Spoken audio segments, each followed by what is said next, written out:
आप इस कौमी असम्बली में कोई मुतहदा अपोजिशन बनाने की कोशिश करेंगे, जो और छोटी पार्टियां हैं उनको साथ लेके चलने की हमारी कोशिश होगी। आज हम अचकजई साहब से मिले हैं, मैंगल साहब से भी हमारी मुलाकात मुतवक्को है।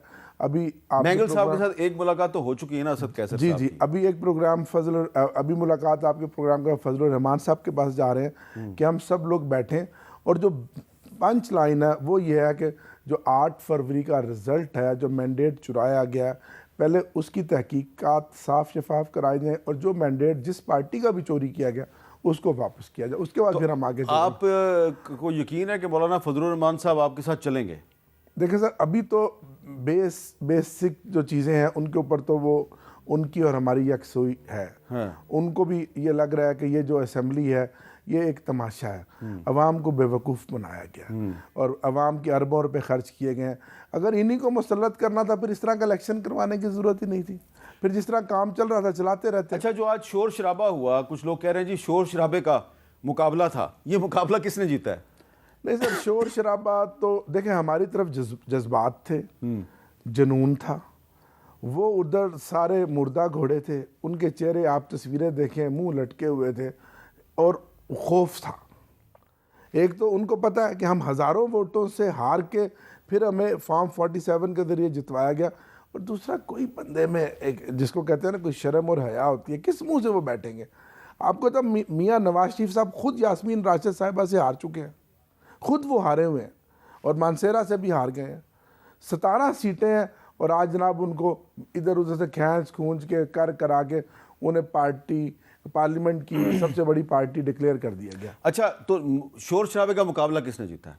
सर नहीं, हमने तो बड़ा असूली मौक़िफ़ था हमारा, कोई हमारा मुकाबला शोर शराबा का नहीं। हमने एक एहतजाज किया, और एहतजाज वो जो आप तस्वीरें लेके गए अपनी पार्टी के बानी चेयरमैन की, तो ये क्या रोज लेके जाएगा? सर वो तो हम इसी तरह का एहतजाज जारी रखें। देखें ना, हमें तो वोट उसी पार्टी के उस इमरान खान कैदी नंबर 804 का मिला। अब मैंने 1,48,000 वोट लिया, ये वोट इमरान खान को लोगों ने दिया। ऐसे ऐसे इनकलाब हुए हैं हामिद मीर साहब, मैं आपको बता नहीं सकता, कि जो हम सुनते थे 70 में खंबे को वोट दिए हैं, इमरान खान ने खंबे खड़े किए थे और वो भी जीते हैं, और बड़े बड़े लोगों के मुकाबले में जीते हैं।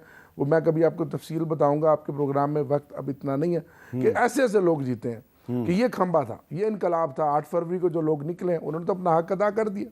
अब अगर आप अवाम के मैंडेट को तस्लीम ना करें तो ये ज्यादती होगी। तो अच्छा, अब ये जो आपकी रिजर्व सीटों वाला मामला है, ये अगर टाइमली हल नहीं होता तो ये सुप्रीम कोर्ट में जाएगा, तो सुप्रीम कोर्ट के फैसले को आप तस्लीम करेंगे? बिल्कुल, जब हम क्या कर सकते हैं, देखें ना, आखिरकार फिर हमने सुप्रीम कोर्ट पे जाना है।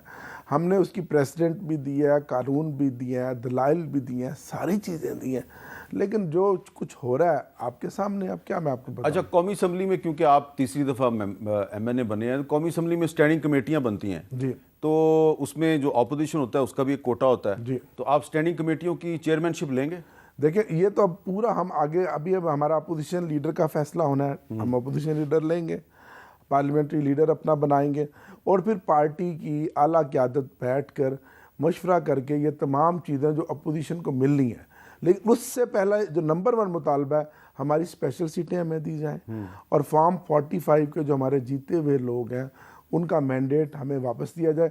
फिर हम आगे बैठने के लिए तैयार हैं, और हम इस मुल्क के लिए, अगर वो आपको फॉर्म 45 पे जो आपका मैंडेट है, जो आप कह रहे हैं कि आप जीते हुए नहीं मिलता, फिर आप स्टैंडिंग कमेटी में, पब्लिक अकाउंट्स कमेटी में नहीं बैठेंगे? सर नहीं, ये फैसला अभी कबल वक्त है, ये फैसला जब टाइम आएगा तो उसके मुताबिक पब्लिक अकाउंट्स कमेटी का चेयरमैन तो अपोजिशन से होता है। यकीनन अपोजिशन से ही होता है। मैं चीफ विप था, मैंने खुद इलेक्शन कंडक्ट करा के शहबाज शरीफ साहब को बनवाया, फिर राना तनवीर साहब को बनवाया। ये अपोजिशन का हक है, हम अपना हक सारा लेंगे, हम कोई हक नहीं छोड़ेंगे, और इस असम्बली में हम एक भरपूर अपोजिशन का किरदार अदा करेंगे। और वो वक्त दूर नहीं कि इसी असम्बली में आप देखेंगे कि इमरान खान वज़ीर आज़म आएगा, इसी असम्बली में, क्योंकि हमारे 180 सीटें हैं। अगर बल्ला ना लेते तो 250 सीटें होती हैं। उसके लिए ज़रूरी है कि पहले इमरान खान साहब जो हैं वो जेल से बाहर आएँ। इंशाल्लाह वो बहुत जल्द आएंगे। इतना यकीन किस तरह है आपको? यानी कि सर अल्लाह की ज़ात पे यकीन है। ये अल्लाह अल हक कहना है कि जो बात इमरान खान करता था उसको इंडोर्स फजलुर रहमान ने किया, उस सारी साजिश को बेनकाब किया। लेकिन ये अल्लाह की ज़ात बड़ी है, और ये अल्लाह का करम है कि जो मुस्तफ़ा कमाल साहब की वीडियो आपने देखी, और फिर जो ऑडियो, और फिर गवर्नर साहब जो बात कर रहे हैं ये अल्लाह की ज़ात है। देखिए ना, मैंने तो ये चीज़ें पहले भी देखी है ना कि 2002 में इमरान खान साहब जब अपनी पार्टी के वाहिद एमएनए थे इस असम्बली में, तो उन्होंने वजारत उज़्मा का वोट मौलाना फजलुर रहमान साहब को दिया था, मीर ज़फ़रुल्लाह खान जमाली को नहीं दिया था।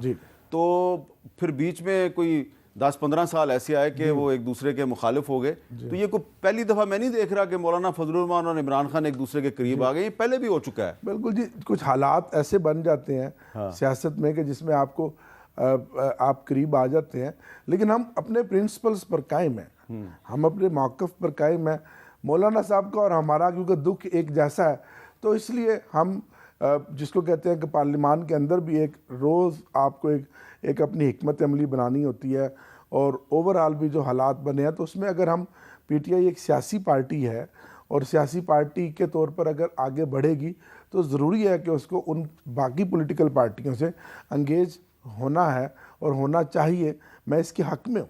अच्छा, और पीपल्स पार्टी और एमक्यूएम जो अभी लगता ये है कि शहबाज शरीफ साहब की इत्तेहादी होंगी, और दोनों में इस वक्त हमें कुछ कशीदगी नज़र आ रही है, इन दोनों में से कोई एक टूटेगी तो आप उसके साथ राब्ता मुझे आज एमक्यूएम बहुत डाउन नज़र आई है। अच्छा, बहुत डाउन नज़र आई है। वो हल्फ तो ऐसे जैसे एक बंदे को मजबूरन नहीं लेकर आ जाते। मेरे उनमें दोस्त भी हैं, कुछ मेरे पुराने कुलीग भी हैं, लेकिन ओवरऑल जो मैं उनकी बॉडी लैंग्वेज आज जो चेक किया वो बहुत डाउन थे। वो जैसे कि ज़बरदस्ती ने बंदे को बैठा दिया जाता। तो आप देखेंगे इस तरह का ज़बरदस्ती इत्तेहाद कभी तोड़ नहीं चढ़ता। तो एमक्यूएम के साथ कभी आपको लगता है कि कभी आपका राब्ता दोबारा हो जाएगा? देखिए, सियासत में सारी चीज़ें मुमकिन है, क्यों नहीं हो सकता।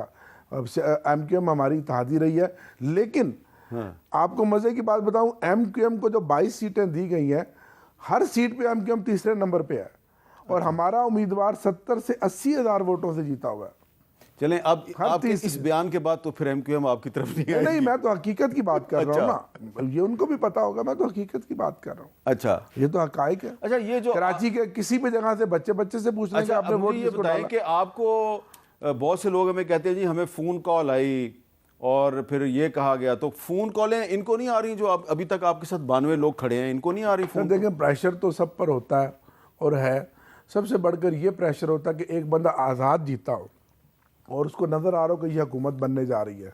हमारे मेजॉरिटी पंजाब की है, क्योंकि पंजाब ही बैटल फील्ड है, और सूबे में भी जैसे मरियम साहिबा की हुकूमत बना दी गई है, उसके बावजूद लोग नज़रिए पे कायम हैं, अपनी इस्तेकामत पे कायम है, इमरान खान के साथ डट कर खड़े हैं। मैं उनको खराज तहसीन पेश कर। अच्छा, मैंने आपको आखिर में ना एक बड़ी दिलचस्प चीज़ बतानी है कि अभी कुछ दिन पहले जब तहरीक इंसाफ का एक वफ़द जो है वो बीएनपी के सरबराह अख्तर मैंगल साहब के पास गया पार्लियामेंट लॉजेस में, तो वहाँ पे जब असद कैसर साहब और अख्तर मैंगल साहब मीडिया से बात करने लगे, तो वहाँ पे पुलिस आ गई और पुलिस ने कहा जी कि ये आप मीडिया के साथ यहाँ पे गुफ्तगू नहीं कर सकते, प्रेस टॉक नहीं कर सकते।